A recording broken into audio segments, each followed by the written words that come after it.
Hey guys, hey, welcome to another episode on The Missing Link. I am your host, Sabrina Soul, and today, tonight, this afternoon, evening, I don't know where you guys are in the world, we have Joel Gamble and Tavon Mason, and I am going to be talking to these two amazing men tonight, and I'm sure they're going to be dropping some huge gems, and I really hope that you guys get your paper, get your pen, because you're going to definitely want to take some notes. Okay, so First, let me say, shout out to my supporters, my moderators in the chat. I love you so much, guys. You know, without you, there is no me. I just want to say that. And I love you so much, guys, for always supporting me. So everyone knows that on The Missing Link, I don't waste no time because you guys' time are so precious. And I am so grateful and blessed that you guys took this time to come here and to speak with me. Sure. So, let's jump right in, man. Let's jump right in. I'm ready. Are you guys ready? Yeah, sure. Absolutely. He was born ready, huh? So amazing. So this is the first time that I've had two people at the same time on The Missing Link. So please bear with me, and because this is all still new to me too. I'm just grateful to be able to do this. So just be a little patient with me as I kind of get used to having like two greatest on this platform with me at the same time. So my very first question is who is Tavon Mason and who is Joel Gamble? Well, again, thank you, Sabrina, for, allowing us to come on to your show. And we definitely understand how busy you are and just being able to get this, to be able to come on. And the crazy thing, I don't know if you realize, you brought us on the day of the draft. So we started this show and the draft is going down right now. So this is like perfect to be on Mr. Link on the day of the 2022 draft that started at 8 o'clock. So you didn't know that, but you just created a link right there by having me. So amazing. Yeah. So, perfect timing. Perfect timing. Yeah. So, I was born and raised in Baltimore, Maryland, West Baltimore, Baltimore City. Grew up there. My mom and dad, their families kind of like navigated from Southern Maryland, St. Mary's and La Plata, Maryland, Baltimore and the DC area. Went through after like third grade. My family and I, we moved to Baltimore County, just over the Baltimore City line. So started going to Woodlawn Middle, Woodlawn High School, and got the opportunity to get a full scholarship to UVA. So I'm just a West Baltimore boy, just to get started. Yeah, same for me, Sabrina. So I'm also from West Baltimore. Hey, everybody, all Sabrina's fans. My name's Joel Gamble. From West Baltimore as well, around the Coppin State University area. And so, around the area that a lot of folks know, have seen on The Wire. A lot of folks have seen with the uprising that took place. And so myself and Tavon are both born and raised around that area. Went to Carver High School, which is a vocational technical high school, and was blessed to be able to get a partial scholarship to Shippensburg University. Now, a lot of people don't even know what Shippensburg is. Sabrina, do you have any idea? I was about to say, no, I have no idea. And I always keep it 100. So yeah, absolutely. So it's a small Division II school in Pennsylvania, about an hour and 45 minutes away from Baltimore. And so I went there to college, played tight end, and starred there. I was one of the stars on that Shippensburg team, and I didn't actually get drafted. And so we could probably get into that piece about, our careers and how we made it into the NFL. But I didn't have the privilege of getting drafted. It took me 5 years to get into the NFL after graduating college in 2004. And so it definitely is a testimony that I love to share, and one of hard work, of determination, perseverance, and a little bit of stubbornness too, because when it comes to the NFL, a lot of people don't understand what it takes to actually break in the doors and the journey it takes. And so it's a lot of lonely days and nights of just dreaming of that opportunity that you're trying to get. And so, like I said, 5 years it took me, and I could kind of get a little bit more into the story of what I did along that path, along that time. But I was blessed to meet Tavon along that time of trying to get to the NFL, and he had already broken the door. And Tavon, share a little bit about the Jets. Yeah. So even going back with Sabrina, I had the opportunity. I got a full scholarship to the University of Virginia in Charlottesville. So starting off from being a star to being back at the bottom, as they say, and building up, my road was tough as well. So I went as a free agent. I wasn't drafted as well. So myself and Joe are free agents. So basically, free agents is we got picked up after the draft was over. So everybody, dressed in their suits and the chains and stuff, they get to go across the stage.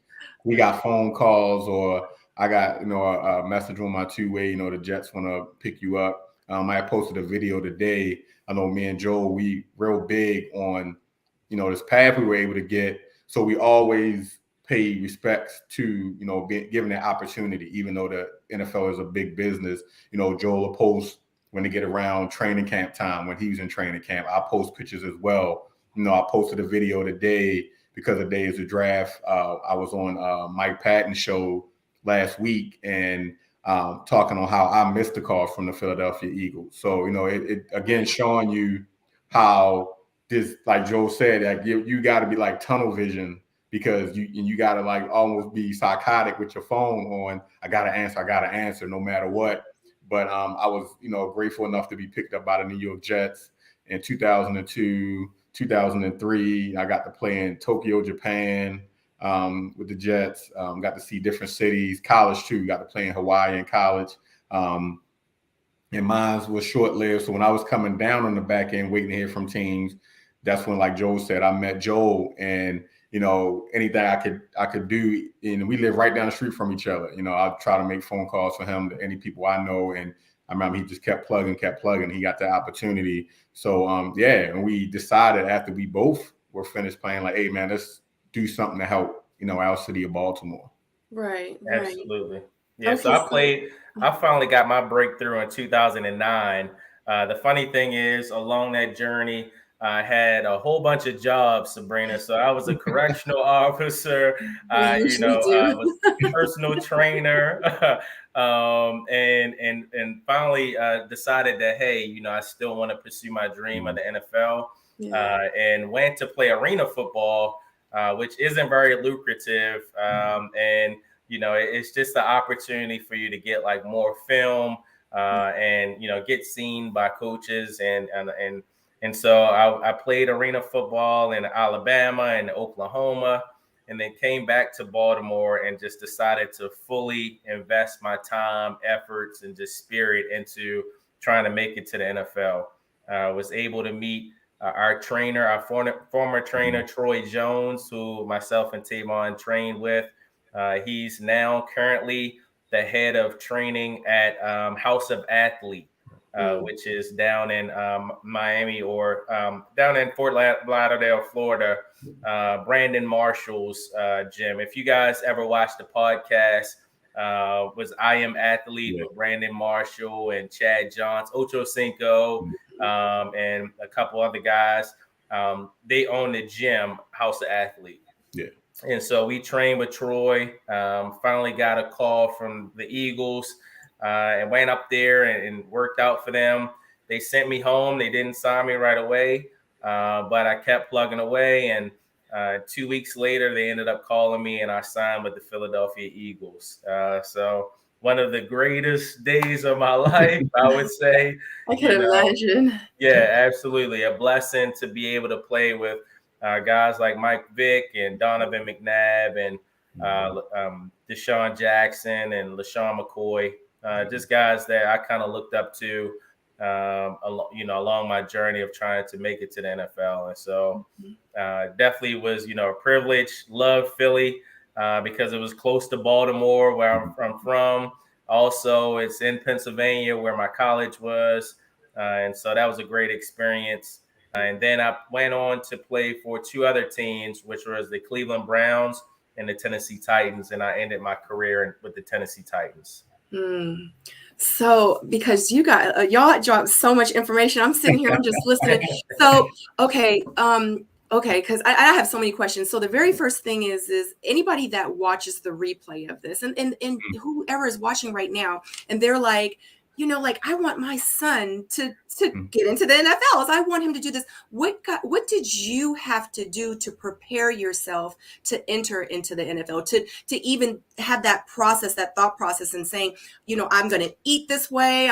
This is what I'm going to do to work out. I'm going to go to the gym. Like, what did each one of you do to prepare yourself for this journey? What I would say first, and to all parents who ever watch this replay and live, ask your son to make sure this is something that they really, really want to do for them.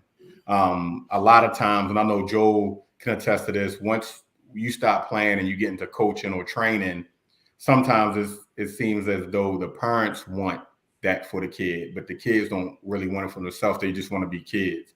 And the reason why I say that, because you got to sacrifice. You got to give up a lot. And I say you have to train when everybody else is sleeping. So when everybody want to go to the beach, they want to go to Miami and party, they want to go to Vegas, you got to make the decision. Do I go party, or do I say, nah, I'll catch you on the other side and I got to train? And it's not Monday, Wednesday, Friday type of thing. So just like Joel, when I was in between teams and training with Coach Troy, I was doing collections in White Marsh, Maryland, which is northeast from where me and Joel grew up in, probably like an hour from our gym, Coach Troy's gym. So I would get up purposely to get to work by 8 so I can leave by 4:30 to beat the traffic on the other side of Baltimore County to get to the gym by 5:30. And then I would train from 5:30 to 9:30 because Coach Troy knew what we was trying to do and we could help build his business. He's like, we're not going to charge you, but if any of the young kids, high school, youth football come up to you and talk to you, just help them out. So basically Monday through Friday was get up at 6:30, take the ride opposite of where the gym was, work there from 4:30, speed out the door at 4:30, try to beat the traffic back down the highway on the other side from 5:30 to 9:30. So that's Monday through Friday. And this Saturday we would get up with Coach Troy and his son, Troy Jones Jr. to catch routes. So really it was a 6-day thing. On the 7th day, you either chilling or you doing something else. So if anybody is watching, the big word to me was sacrifice. You gave up a lot. When you work small menial jobs, like Joel said he worked, but I did kind of like the same thing. I work in children's facilities. So I try to work jobs that will allow me to be able to train, which was less money, but I needed that time to be able to train. So that was Monday through Saturday, Monday through Saturday. And then on top of it, Sabrina, then you, again, waiting on your phone call. So that's a mental thing you got to deal with. So again, I tell the parents, make sure your son is mentally ready to be able to have to sit there and wait for a phone to ring, because that's what me and Joe did. We were waiting for phone to ring. I would literally, when I didn't hear from calls, I would stop. I would be done with football for like 4 or 5 months. I didn't pick up a football. I didn't watch football. I didn't want nothing to do with football because I had to reprogram myself because I was getting too glued into it. And just like Joel, I was like, you know what? I'm going to go back. I called Coach up, hey, Coach Troy. He like, you ready? I'm like, yeah. And boom, I'm back in there getting him with me up again in training. So that's my thing on telling, parents, any guardians, or even the guys who are looking to get into it and don't know which way to go. You really have to ask yourself, are you willing to sacrifice a lot of stuff to be able to give the time to this? Yeah, absolutely. I would say just 100% dedication. I taught, and this goes for not only folks trying to get into the NFL, but any type of profession where it's entertainment business, or when you're talking about being an actress or actor, or some type of professional athlete, you're actually competing against the entire country, and not only just the country, but when it comes to professional sports, you're competing against the entire world at this point, because everybody's coming to to compete for these jobs. And so you just have to have a different type of mindset. You have to be hungry, I would say, and Baltimore kind of prepared us for, that hunger of wanting more, wanting to, succeed, and just wanting to have more. And so you just have to have a different type of hunger, different type of work ethic and drive. And not everybody has that. And, that's just the reality of it is you have to be, a special person to be able to get these types of opportunities. And because you're going to fail. I know that there were plenty of scouts and coaches that didn't believe in me. There were family and friends that didn't think that, I was going to make it. But you have to block that out because, I always tell kids that if you have a dream and, God puts a dream in your heart and your mind, then that dream is for you. And so not everybody's going to really understand what that dream is or what it entails. And so sometimes you have to just say that, okay, family and friends, they just don't understand what's for me. That's my dream. And so, you have to push 100% and put all your effort into what you're focusing on in that dream and make it come to fruition. Exactly. Whew. And that is, people don't understand the word sacrifice until it actually shows up on their doorstep. Yeah. Yeah. And then it also shows you exactly how hard and how much and how bad you want it. Yeah, absolutely. Yeah. And then I mean, financially, yeah. I know I struggled. I'll tell you, I know I struggled before the NFL. I lost a car. I slept in the car to get opportunities, all types of stuff, and I can attest to that. And I took my first NFL check and I paid off all my debt. so like I remember that's amazing because Yeah, most people are getting in debt. Yeah. Well, when they get signed. Yeah, we were. I was a little older, so I, like I said, I didn't get drafted.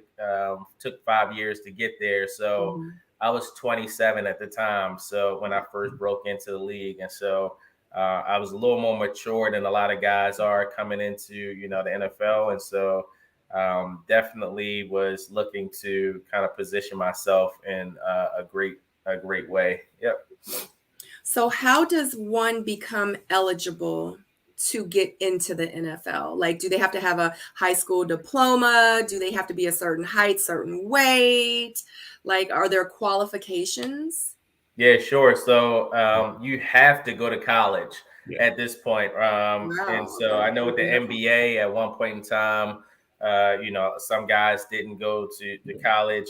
But for the NFL, it's a little different because it's a man's sport. So a lot of, like you're going against grown men that are 300. And I know I was getting tackled by guys that were over 300 pounds, 6'8".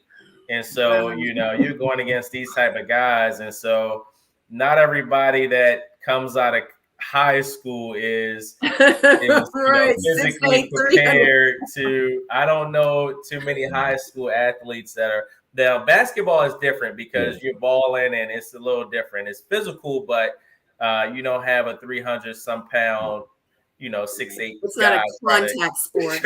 Trying to take your head off and physically murder you. So clothes pin you down like ow. Right. So so you have to go to college, and you don't have to finish. You don't have to graduate, but you do have to go to college for, I think it's 2 years, if I'm not mistaken, Tavon. Yeah, like 2 or 3. One of them 3 years. Yeah. You don't have to finish, but you do have to go. And that just also the NFL looks to see if you're able to kind of withstand that competition. So that gives them an opportunity to see you at the highest level in college. And you going against high competition. And then they could kind of gauge and see how you fare with other people and in your positions. When it comes to positions and height and weight, as you spoke about, usually that's kind of depending upon the position.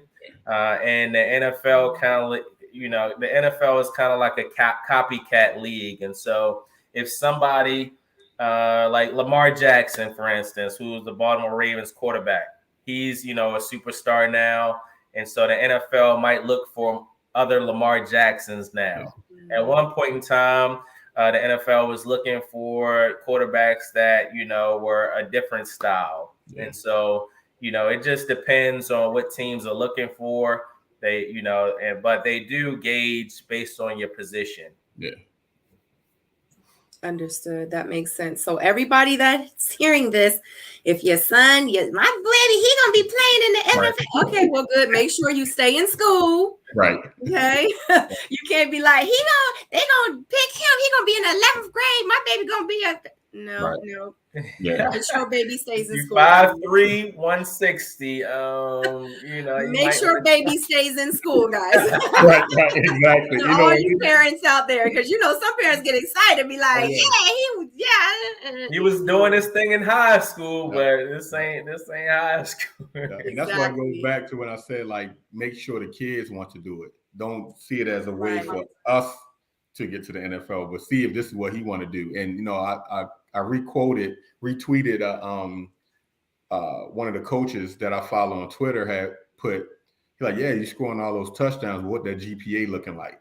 And that's what a lot of our kids forget, and some of our parents too, because they see beyond high school, those, like Joe said, those steps that you got to take. And the colleges are cracking down even more because what they created, they have the transfer portal right now. And I was talking to a good friend of mine who I coach with about one of our kids, and a lot of the colleges now, because they created this transfer portal where guys can say, well, I don't want to be at Sabrina's college no more. I want to go play at Joel Gamble's college. So they say, well, all right, Coach Sabrina, I'm not coming back. I'm gonna go get in the transfer portal to see if Coach Gamble will pick me up. It's like that now. So a lot of high school kids, if you're not like Powell, like showing something major, Deion said it himself. He said, I'm kind of bypassing high school kids. I want the transfer portal kids because those kids are kind of like they seasoned, meaning that they played 1 or 2 years in college. So they already know I can bring them in right now. All I gotta do is give them the playbook, boom, put them on the field. Where if I take a high school kid, I gotta build them up. Like Joe said, we gotta work out. I gotta build them up. I gotta teach them how to be a college student. You know what I mean? I gotta get them used to, acclimated to what we do in college. So that's going to take up a lot of my time, and a lot of coaches on winning now. So unless these kids that come out of high school are like, boom, they like just wow factors, a lot of colleges are bypassing, because like I'd rather get somebody that's through the transfer portal, because I want to win now and keep building my legacy up. So that's another thing. The high school kids, they got to make sure, like you said, Sabrina, the grades are up there. Yeah. Like Joe said, they got to sacrifice and put that time in if this is what they really want to do, and don't take it for granted, because if they see one little opening of where you seem like you don't want to do it, all right, boom, we sweep you to the side. Next, who's next in line? So and another thing, and this goes well with Sabrina. Social media plays a factor too for a lot of high school kids trying to get into college, and so I've even seen or heard from coaches that some of the kids have lost offers and scholarships because the schools have went on their social media and seen some inappropriate things on social media on their platform, and just said that we're not interested in bringing this kid, because you got to think that if somebody's giving you a scholarship, then that's actually an investment. So they're investing what's college now, $40,000 a year, and in a student. And if they're investing this money in someone that possibly may end up failing out after 1 year, or end up getting into some type of criminal trouble, or they just wasted the money. And so that's another thing about the NFL. It's a huge business. So a lot of times, sometimes the best players aren't even on the field. Nope. You'll see, when a player is drafted high, they get ample amount of opportunities just because of the investment that the team has put into the players. So if you think of a business, Sabrina, and so if you put 30 million into a guy, and then you have a guy that's a free agent that you bring in for 1 million, are you going to let that $30 million guy go if he's not performing, to the standards that you like? Or are you going to give him an opportunity to kind of, to find his way, because you already gave him 30 million. And so more than likely you'll end up letting the $1 million guy go before you let the $30 million guy go, because of the huge investment that you've put into him. So a lot plays into, the college life and, the NFL life and the business side of things too. Yeah.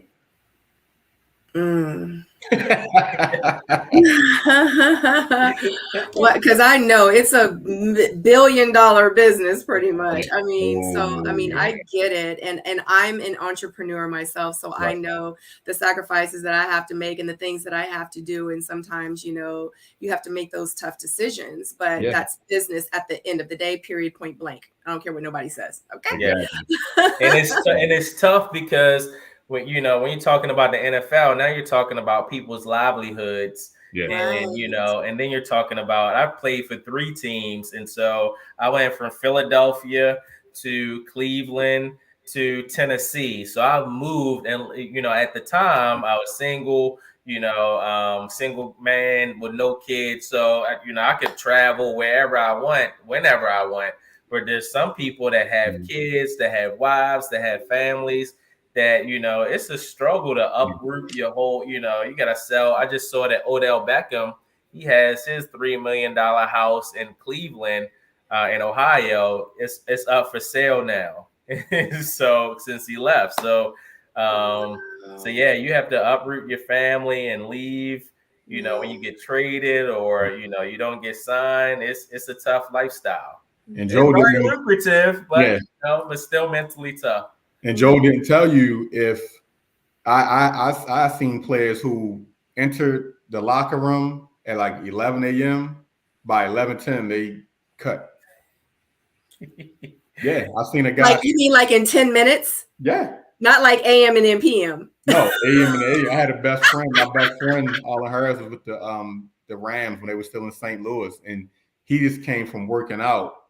A guy came in before he got in the shower. He was going to do a physical. When he came back, they was already taking his name tag off of it, off to the locker. So again, what Joe was saying is that you never know. You're basically living out a suitcase. So again, I went back to like the mental aspect. Me trying to get back in the league, my mental situation was looking at the phone. All right, I know I had the right email. I know I had the right phone number, looking at the phone. All right, they ain't call me today. All right, let me try tomorrow.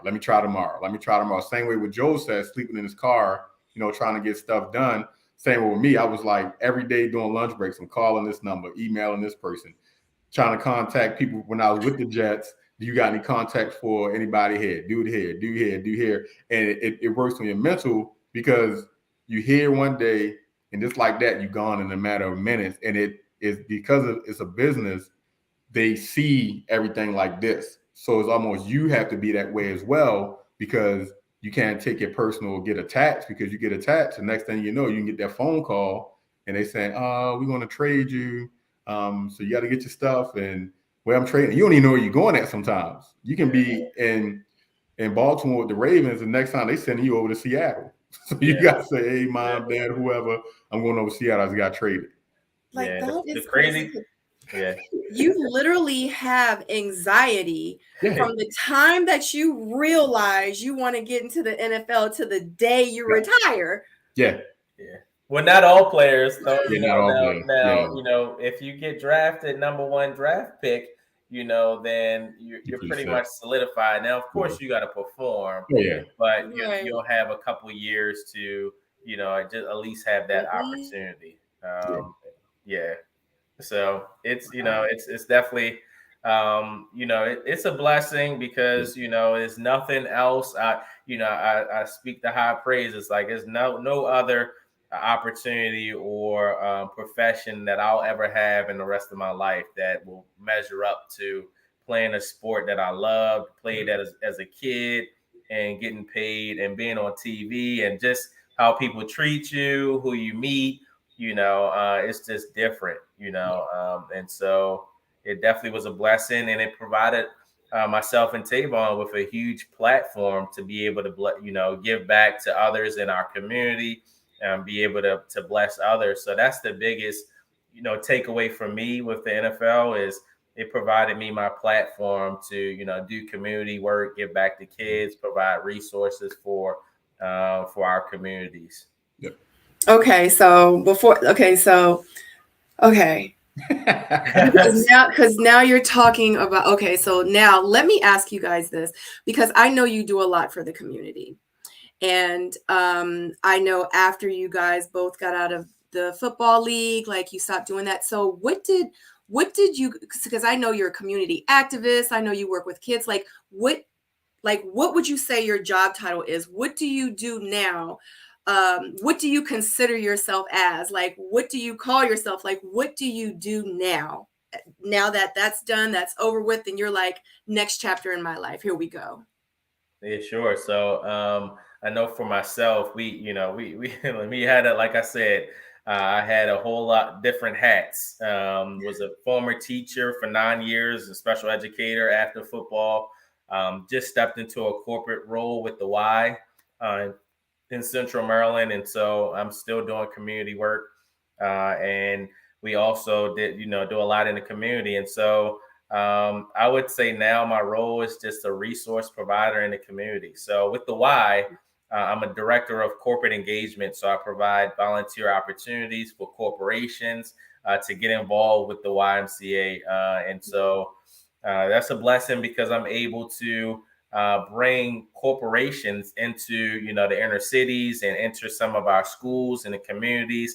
And I'm able to provide those resources that are much needed in our communities.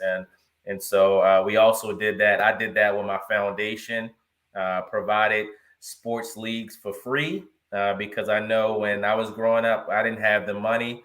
And if somebody was to say that, hey, come and participate in this football league for $300, my mom didn't have it. And so I was very intentional about providing all programs and opportunities for kids for free. So we did health and wellness programs for free, sports leagues, no registration fees, sports camps, all types of different things that my foundation provided.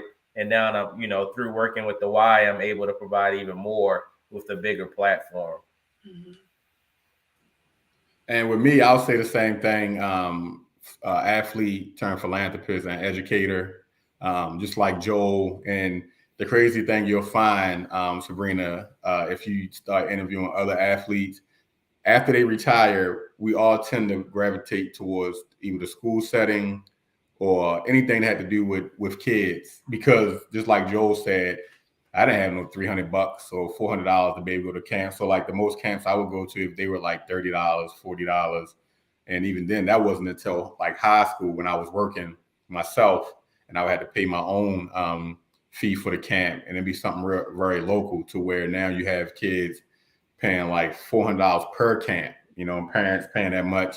And just a side note, parents, you don't have to pay all that money to get your kids seen. It can help, but again, like Joe said, and I said, the sacrifice and working hard. You'll be seen if you want to be seen. And me and Joe come from West Baltimore, and we got seen because of what we did, and not going to many camps. But I entered into education, direct care, working in children's facilities, and from there, like I want to do something to help, to give back. So I started my organization, Tavon, Make Some Love to Kids, and I went a different route. Opposite of the football. So I would go to children's hospitals, do slipper drives, drop off to kids. We started with one children's hospital in 2013, University of Maryland, and we got up right before the pandemic kicked off. We got up to 9 children's hospitals, and 3 of those in different states. 1 in New York, 2 in Virginia, taking like 100 to 200 pairs of slippers to different hospitals, surprising the kids. We did healthy snack drives. We did winter coat and toiletry drive for the West Side Men's Shelter in Baltimore.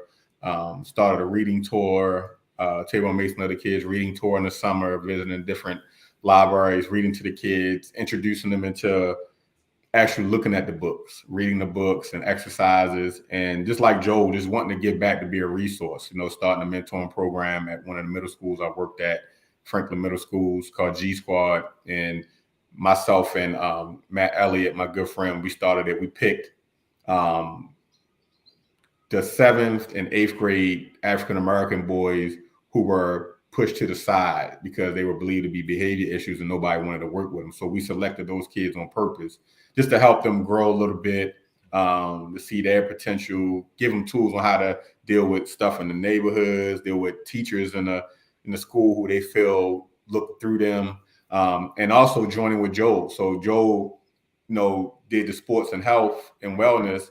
I would go help him out at his camp or be a guest at his camp. I was doing a reading tour. Joe would come to my reading tour. He would record and he would sit in. So I think that's another thing that helped link us in Baltimore with not being glory hogs and wanting the pictures and notoriety. We wanted to really help each other. We really, in Joe's camp, and one thing he didn't tell you, Joe's camp is in the heart of rough area. And he would set up a free camp. I coached one year. He would do a mock draft for the kids because the kids that he catered to, if it wasn't for Joe doing the free camps, a lot of them probably wouldn't have saw football or the level that he set it up until high school, until they was old enough. But then it was would they have been on that level or would they had, succumbed to the street stuff that was in that area. So he would put on a mock NFL draft at one of the local elementary schools.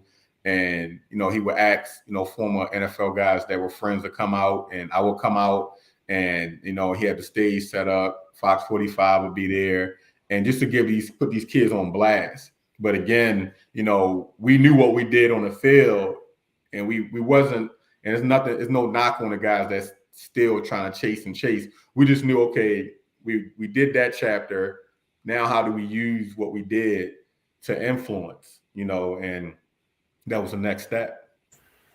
That's so amazing. And that's what, and I want everyone that's going to watch this and that's watching this now is to understand exactly what Tavon said. You never know what is destined for you. That's why I always say you have to trust the process, because you guys are where you're at now. Had you not went into the NFL, you might not be doing what you're doing right now. You know what I mean? You never know what your calling is. And a lot of times in life, we're placed in positions, and you know how that, people are like, why me? Why me? Why not you? You can't look at that very moment and think to yourself, I'm going through this, I'm going through that, I'm going through, don't sit back and drown in your sorrows with the disappointments and the challenges and the U-turns and the block and the closed doors and the windows. You can't look at it like that. You have to say, why are they closed? Why am I not getting these opportunities? Because honestly, and I'm gonna keep it 100, I have been that person. I've been there, and I think all of us have been. And what happens is when you get further down, it could be a year, it could be 2 years, heck, it might even be 5 years. But you know what? At that very moment when that threshold comes and you break through, you're like, that's why I had to go through what I went through. You're not going to get it now. It's not for you to get, guys. It's not for you to get. It's just for you to just go through, because you can't grow through it unless you go through it. So always keep that in mind. And I think that is truly so amazing. Now, because you guys have come into this place, this amazing place where you're helping the kids of the community. And I think that's so amazing, because a lot of times people look at the kids that, lash out, and they might be considered or whatever troublemakers. It's because they just don't have that mentor. They don't have someone to say, come here, buddy, let me help you out here. You know what I'm saying? You need to stop being a badass. I'm about to show you what you could really be. Okay. And I'm going to keep it 100 with you. You know what I'm saying? And that's all really they need. And it's once they see that example, once they see somebody actually investing in them, that makes all the difference in the world. And sometimes it's just our time. That's it. Yeah. A lot of times in the school system, Sabrina, we find that a lot of teachers can't connect to the students that they're actually teaching. And so you'll find that a lot of times the Black males and Black boys will be the behavior issues. But the real issue is the teacher not being able to relate to or connect with that child in the classroom. And so I don't personally want to listen to a teacher talk for 45 minutes in 6 classes, and so you have to make sure that, this is some of the tools that I used when I was a teacher, just making sure that I was very engaging with the kids, and had them participate in different lessons that that just had them engaged and had them interested in actually learning what I was trying to teach. And so a lot of teachers need to be more flexible and understanding, and just actually know who they're actually teaching and serving, and know the communities that they're actually teaching in. Absolutely. It's so important. So important. So moving forward, amazing NFL players, then you end up working within the community, and then you become authors. That is because I'm an author, so that's so special. And you guys are authors of children books. Yeah. Okay, I'm not even going to say too much, because this is y'all's thing, and I need you to tell everyone. I don't even want to say the name. I want you to say the name. I want you to tell me what it's about, everything, and then we'll go from there. Sure. Yeah. Tavon could give, the background of how it kind of came about and started, because he started, like he said, he started his book tour. I supported that, and then we decided to kind of come together as Black men in the community. And so, yeah. And before Joe, even before we get on the big package, Sabrina, we ventured out and we created our own children's book. Yep. So we jump started this thing personally, in the midst of supporting each other. And I knew I'll say, man, I ain't think I would become an author, but I wrote Tavon Does It All in 2015, and it was about me in middle school, but it was showing an athlete in a bigger light. So Tavon Does It All talked about Tavon not only being a football player, but on the cover, it has a storybook on there, doing a reading tours. It had a pair of slippers from the slipper drive. It had a report card because it promote kids and grades. So it was putting that out there, kind of killing that how I gotta say, like that killer vibe in athletes of we're dumb jocks. To show like, well, Tavon just don't play football. He gives back. He get good grades. Change the narrative. Yep, change the narrative. And and we started rolling that whole, we need more representation in children's books. Yeah. So I partnered with Ashley Chesney when I did it, and she's like, let's do a book about you and what are the things you like. And I like, that's the stuff I've been doing, and like I said, like Joe said, he would come and support.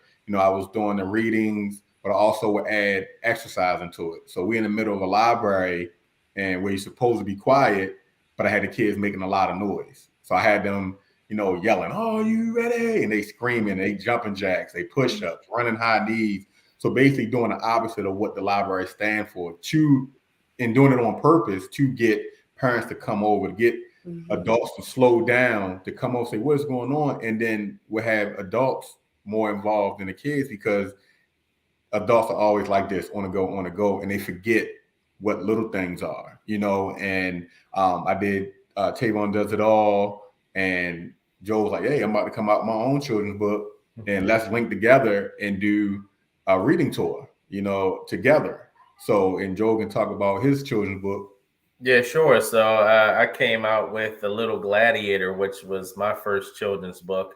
And so The Little Gladiator basically is inspired by the journey that it took me to get to the NFL. And so it's a different character, but same concept of teaching kids how to overcome adversity and driving and pushing and continue to overcome adversity to get to their goal. And so in the book, there's a little gladiator trying to reach the treasure kingdom, And so along the way, along the journey, you'll find that there's various obstacles that the little gladiator goes through, and that kind of speaks to, along the journey of life, or along the journey of your dreams, you're always going to have obstacles. I don't know one person that's successful that didn't have failures, obstacles, or roadblocks.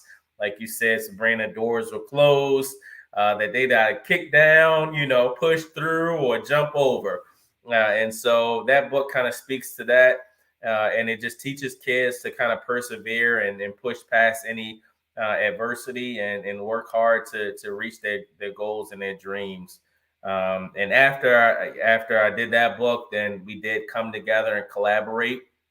We went in several different elementary schools, and we did readings and assemblies for kids. And like Tavon said, we incorporated the exercise along with the book readings. And so we will also usually get sponsors to buy the books, and then we go into the elementary schools and donate signed autographed copies and do the reading. And so that kind of eliminates the school having to purchase the books, and with the lack of the budget in elementary schools and inner cities, we know some of the challenges that the schools go through. And so the sponsors kind of help with that.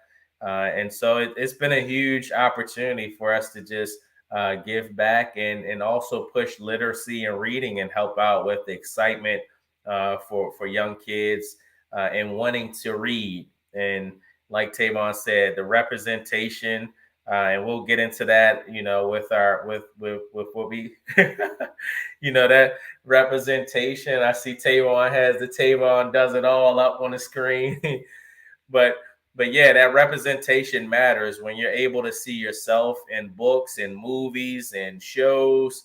That's huge, because as a kid, you're looking for, hey, I can actually be this person, or this could be me.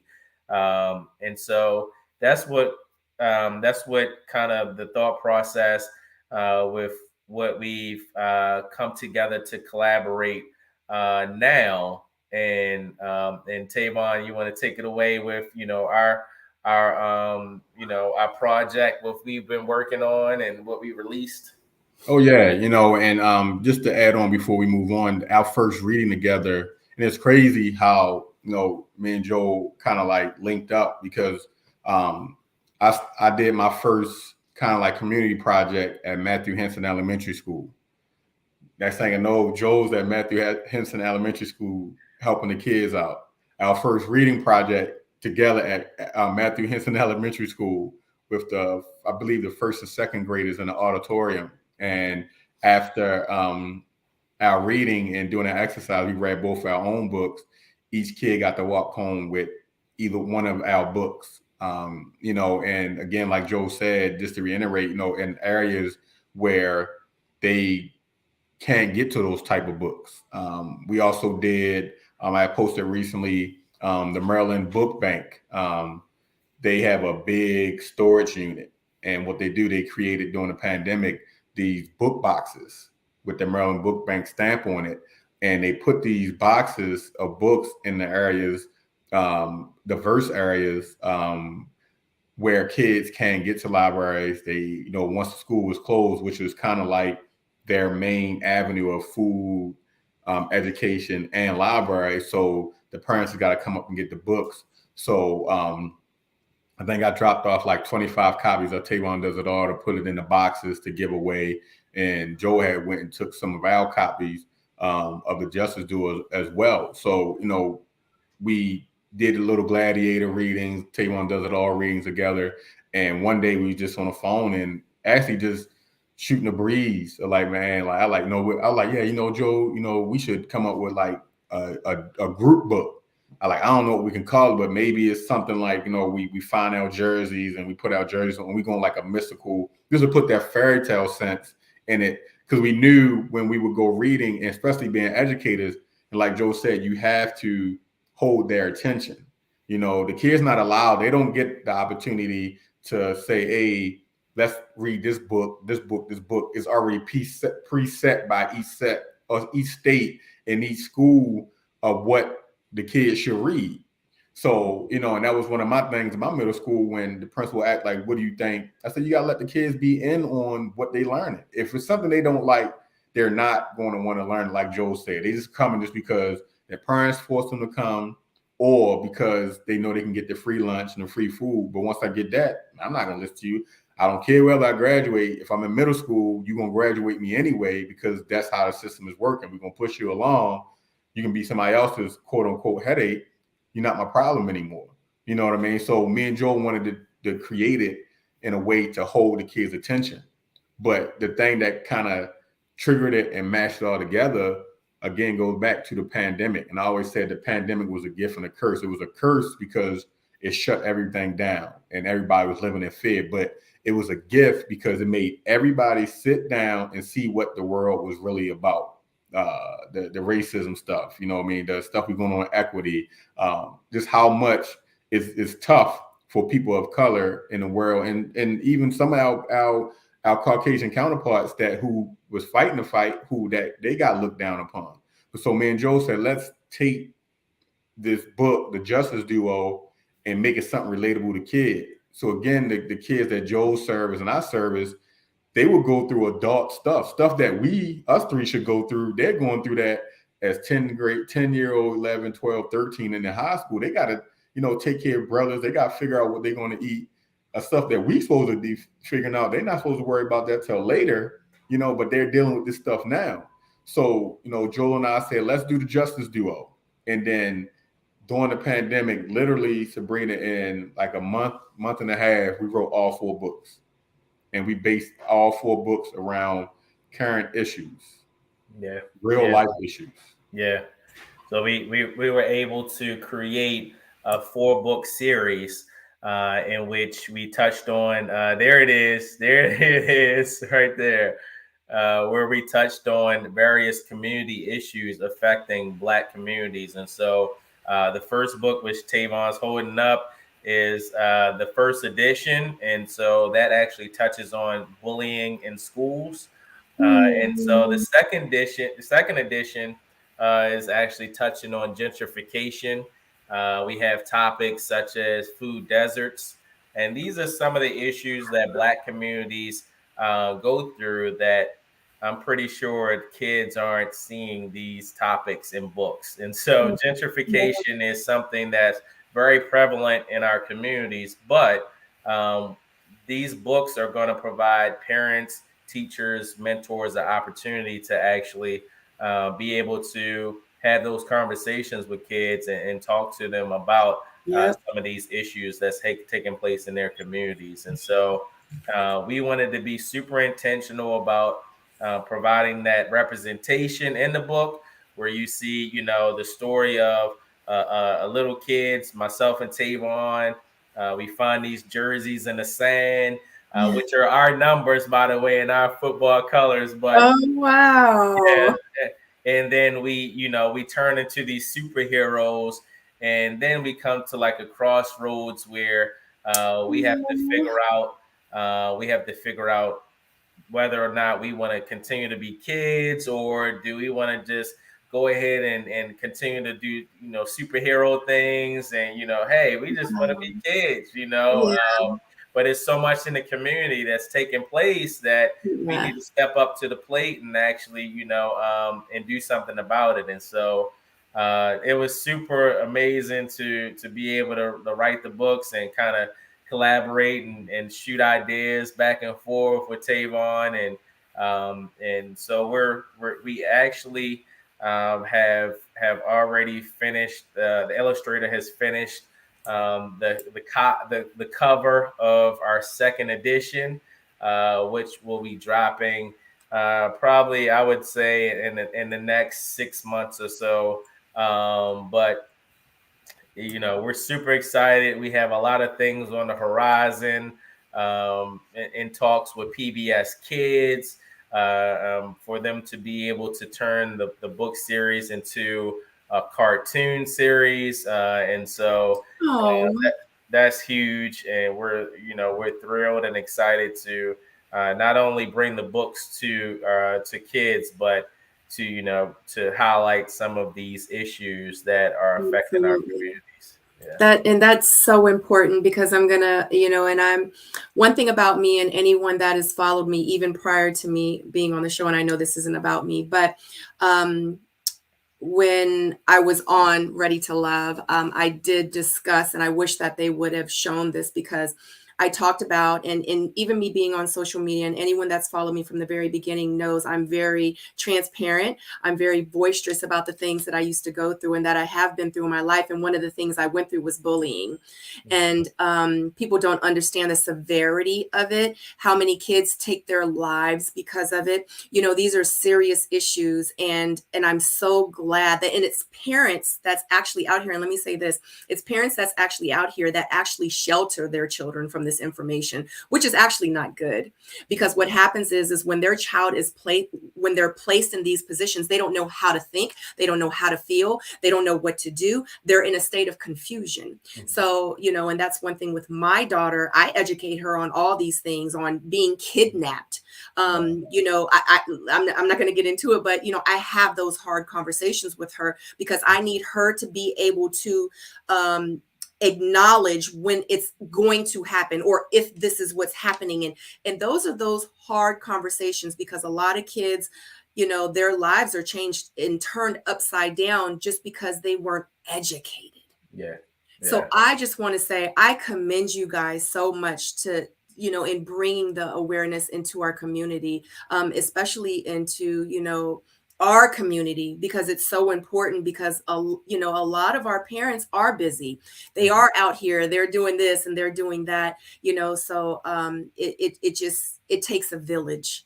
So I just want to say, I definitely commend you. But so how do you come up with these stories? And I know these are hard topics and stories that you guys are talking about, but what makes you say, you know what, this book is going to be about gentrification, this book is going to be about bullying, this book is going to be about homosexuality, this book is going to be about X, Y, and Z? Like, how do you guys know and come up with these ideas for the books? It just, a lot of it comes from the work we did in the community and the people who we connected with and stuff we saw, and just like we said earlier, a lot of kids and people don't have the platform, or have the platform, have a stage to have their voice heard. So, Joel and I, and we're real, we're like on point with making it known of where we stand, and we know our lane, and our lane has always been to help people and help kids, families, everything, and being able to see it for ourselves, kids living in abandoned houses or bandos, not knowing where they're going to eat, and because they can't reach, a grocery store, because the one that's in the area has been closed down, and the nearest one might be like 30 to 45 minutes away, and a lot of the people don't have cars. We wanted to, again, like Joe said, be intentional on passing this message along to our kids, so when they read it holds them, and they can probably say, well, hey, that's something I go through, because a lot of the kids are embarrassed. I know some of the kids that I mentored and into my group, a lot of the stuff they went through, with just having that, just to hit me up on Instagram just to talk for a few minutes, it helped out a lot. Or not knowing this or not knowing that, or I can't stay at the school for mentoring because I don't have a ride. I know, I got you. I'm gonna take you home. I want you here.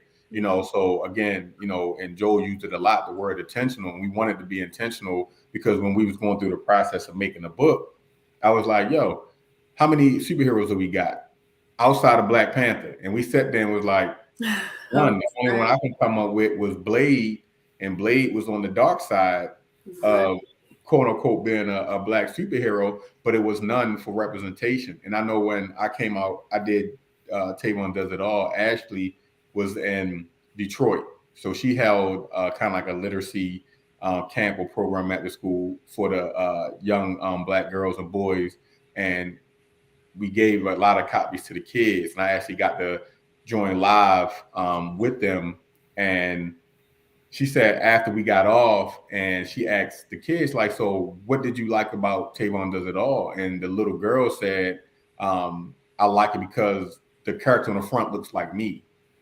So, a lot of times we'll say our kids don't know anything. They too young to know stuff.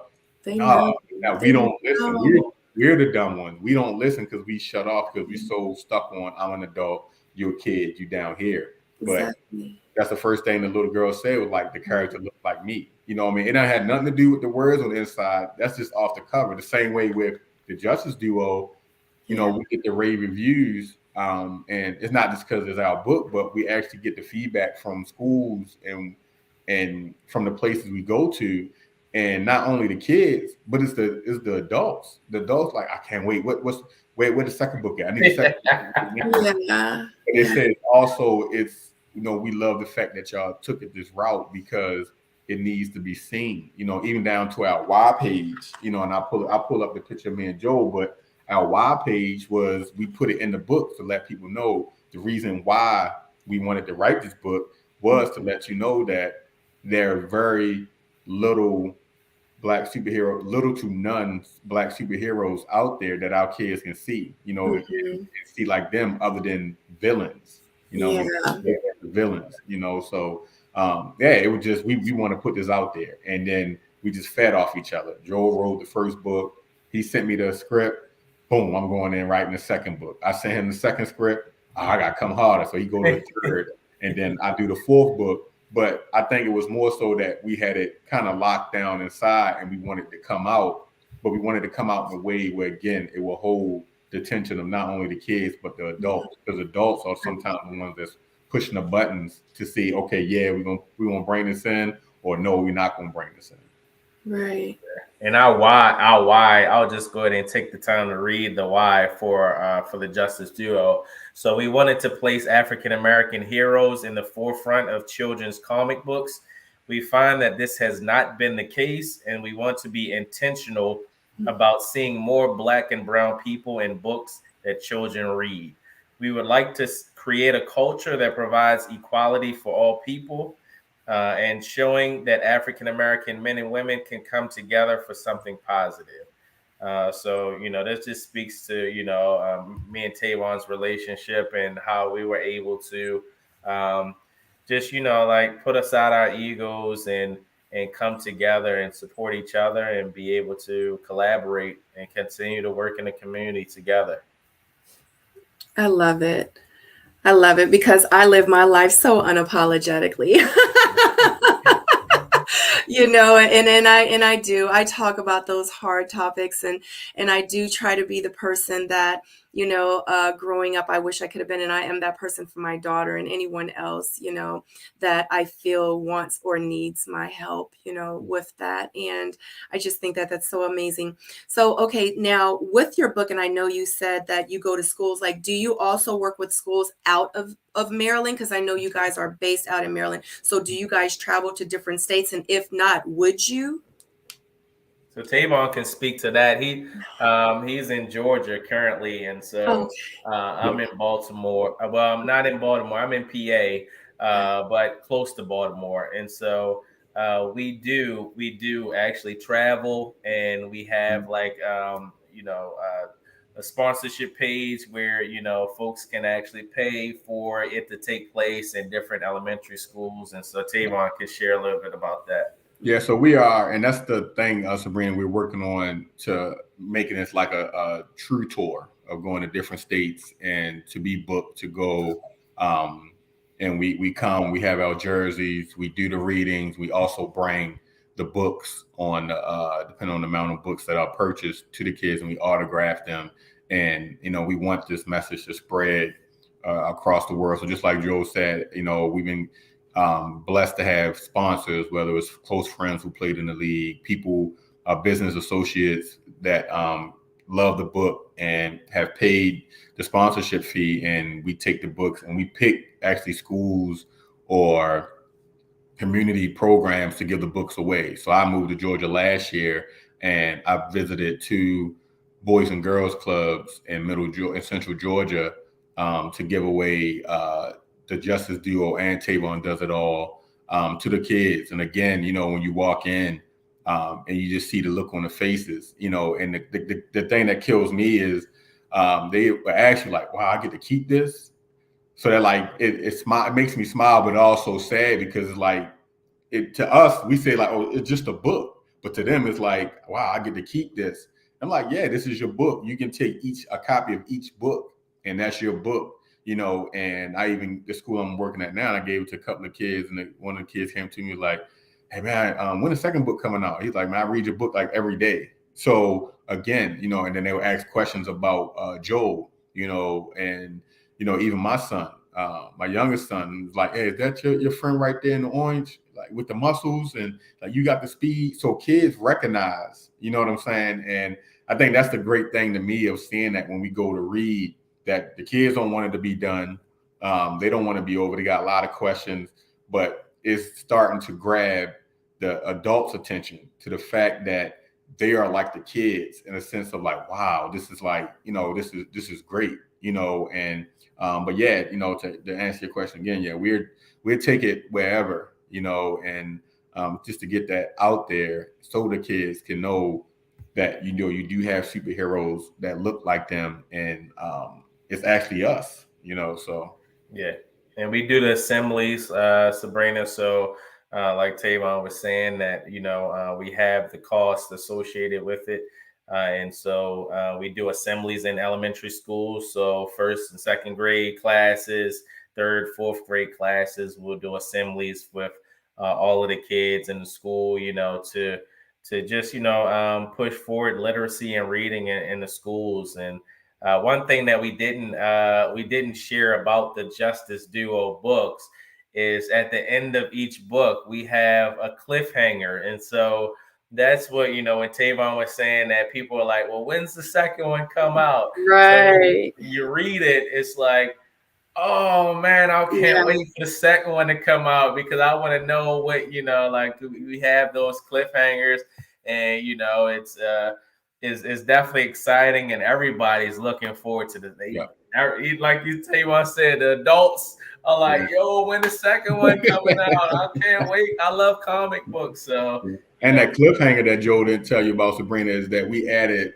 a coloring sheet at the end of each book. Cool. And that coloring sheet is, so for instance, with our first book with the bullying, the coloring page is the page where we stand off with the bully. So the kids get to color it in. So we, again, just thinking ahead, and again, us being educators and knowing, okay, it's a book. A lot of the newer generation kids, books are not in their vocabulary because they weren't introduced to them like we were probably when we were young. So we again wanted something to hold them. So you got the comic book, which it's not a lot of wording, so the pictures catch them and the words are like, oh man, they like locked in it. But we also give the opportunity of you getting the chance to color at the end of the book. So we add in that activity in there as well, along with the book. On each book is going to be that way. Have that coloring page in it. That is so cute. Y'all should have like a little 4-pack of crayons to go. You know how they do when you go to like Shoney's or something like that. That is so. That's a good idea. Yeah, that is so wow. That's amazing. I'm so inspired. Okay, so what projects do you guys have that you're working on currently, that you have coming up that you would like to share? Or is it just pushing, the next series of books that you have? Like, what are you guys working on? Sure, I'll show the screen. So this is our second book cover. So I have the exclusive here. So this right now is the exclusive sneak peek of our second book cover, and you see now the superheroes are kind of like in full blast here, and we're just fully immersed into just the superhero life. And so the first book kind of starts off as like just the story plot line of us learning about our powers and figuring out whether or not we want to become the superheroes, and then we kind of move forward in the process with the second edition, and then you have more villains come throughout, and so we're super excited. So that's one of the projects that we're working on, is finishing up our second edition. In addition to that, we're working with PBS, like I spoke about. They're looking to turn our book series into a cartoon series, and so they're actually also looking to document from now until it actually comes out as a cartoon series, like just the process and the readings that we do, and kind of just like taking everybody on that journey of how we're creating something for our people in the community as well. So that's something that we're working on. And then we have a couple of different readings lined up at elementary schools toward like the end of the year. And so we've had a couple different sponsors to step up and purchase the assemblies for the kids for specific schools. And so we have, I think, three elementary school readings lined up for May and June, and so we're excited about that. Yeah. And yeah, that's pretty much what we have currently going on. Yeah, Right. that's the projects with the book. I know personally, we have not stopped, but we kind of like back down a little bit from our personal organization. So I know, before we went live, Sabrina, you crazy busy, and it was the same with us. Manning our organizations, being a face. It's like I know you the face in your brand, and you hold it all together to hit every point. So I'm actually just reestablishing here, and I'm gonna jump started back again here eventually. But yeah, that's like the big thing of the readings, getting around to getting my name out around here in the Georgia area, which it won't take long. But right now, we want to really push the Justice Duo. Joe left one thing out with the MPT. We're actually in talks of they just built a brand new studio at the MPT building in Owens Mills, Maryland, and we've been talking with doing a reading there, actually in a new studio of the Justice Duo live on MPT station. So we putting pieces together to be able to do that. And like Joe said, at the beginning of June, sending the kids home in the summer with books. We're gonna go do our readings and visits at Baltimore City schools in the beginning of June, just to keep capitalizing on what our message is with the literacy, and just in hopes with blowing this thing bigger to be able to take those tours across the United States eventually, to bring the books to everybody, to jumpstart it with the first book, and then, coming back with the second book, the third and the fourth, and just taking to see the progression of what we're doing. So now it's just revamping, because I started Tavon Does It All in 2011. Joel started doing his right after that. So we've been doing this for like 10 plus years, 11 plus years, every year seasonally. Joel had his football camp. I started my slipper collection. Fall come, I would get the coaching. I knew Joel in the fall was getting back to the board of what he gonna do later. Then the winter, I'll do the winter coat and toiletry drive for the West Side Men's Shelter. In the new year, I'm dropping all slippers. Joe preparing for the training, and then getting back into the summer camp. I was doing healthy snack drive for one of the Camp St. Vincent de Paul that help homeless kids that go to camp for free, but giving them snacks.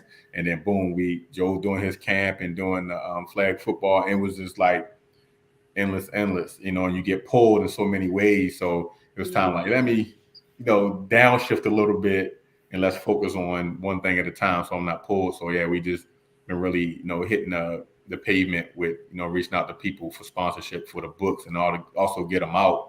And even the backtrack before the new year, Joel, and you can find it on YouTube if you type in WMAR2.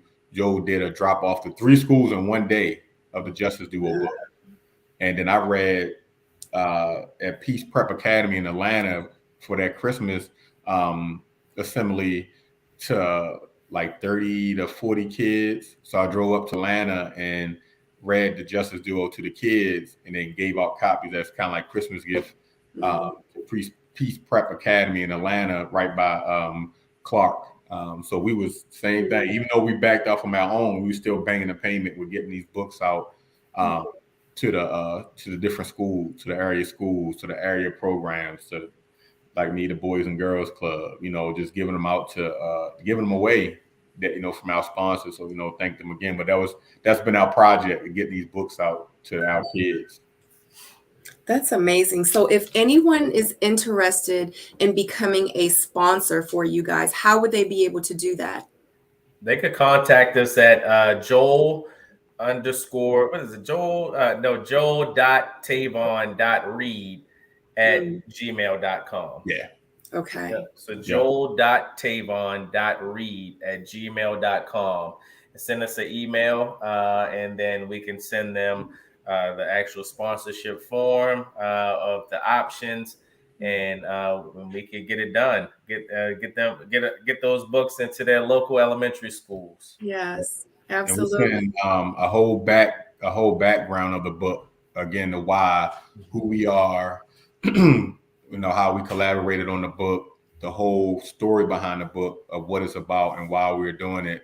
And we also attach, like Joe said, our one pager of our sponsorships, our one pager of fact-based, like our why, and 2 inserts from the book. So they get to see 2 pages of the book, our why page, and a cover of our book. They get to see all of that, in the email, for our sponsorship. And again, the sponsorship includes either me and Joel coming out, or one of us coming out, depending on what package that's selected. But again, like I said, we come out, talk to kids, and it's not just come out, we read, blah, blah, blah, blah. All right, y'all have a nice day, get out of here. No, we like get them interact. Yeah, we get rolling. We get them rolling. Question and answer at the end, exercises. Yep. It's a huge assembly. The kids enjoy it.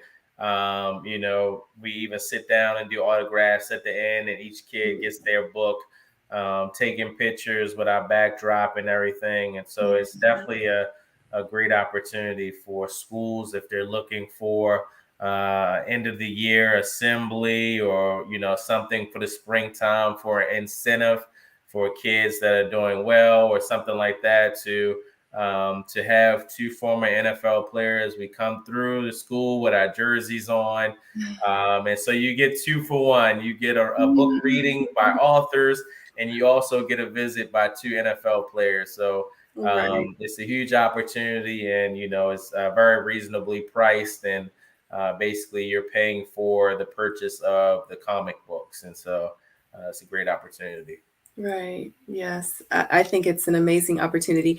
So how can people find you? Your social media? Do you have website, Instagram? Yeah, so my Instagram is Mr. _T Mason. My foundation Instagram is Tavon Love the Kids. Also created my own like beard products, beard butter, beard oil. So my other Instagram page is Tavon's Beard Butter. And again, like Joe said, on my website, www.tavonmasonlovethekids.org.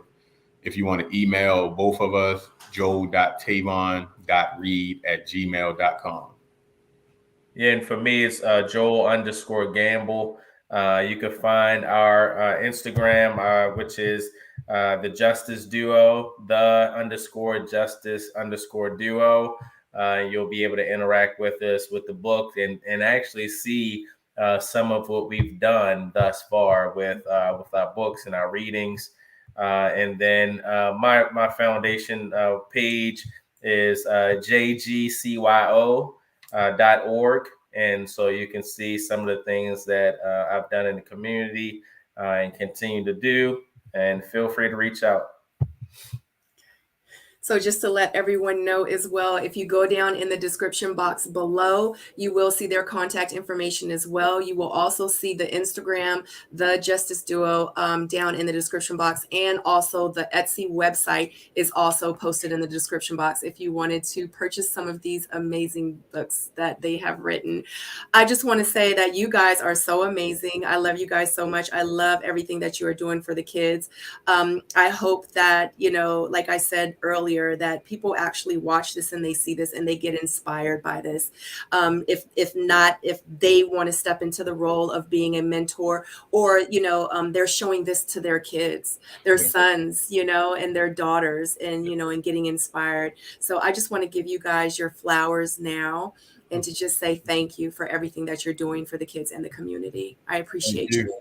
Absolutely. Thanks for having us on, Sabrina. Appreciate it. Thank you so much. And thank you to everyone that decided to come in and took the time to come in and to watch The Missing Link with Joe Gamble and Tavon Mason. And I know it's going to be hundreds and hundreds and thousands of you guys that are going to watch this on the replay. So I appreciate you so much. And as always, I love you. And until the next link, I will see you then. Peace. Peace.